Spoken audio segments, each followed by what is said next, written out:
正大消息，有关国民党党主席的改选，前立委郑丽文表态要来参选，早起特别去拜访到国民党的前秘书长李乾隆。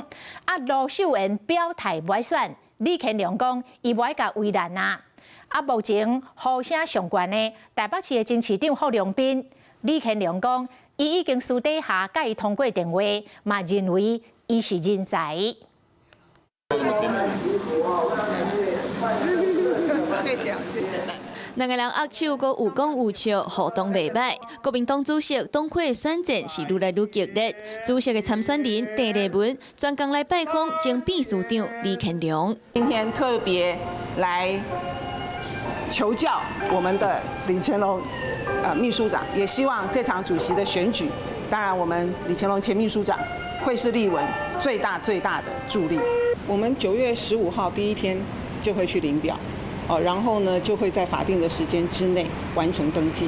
不过过去李乾隆就公开表态真侪届，认为台中市长卢秀燕是上适合的人选，今嘛敢会转向支持郑丽文。我们有做了最后的一次努力了，那他也表示说，他的意志非常坚定了，所以我们也不再为难他。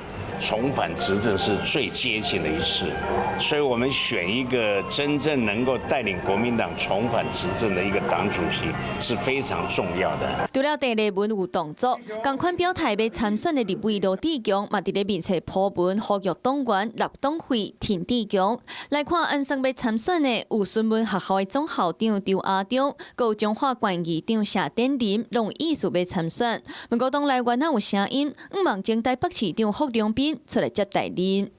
郝龙斌市长来拜会过你了吗？你怎么看他？有电话联络过了，他现在还没表态嘛，还在。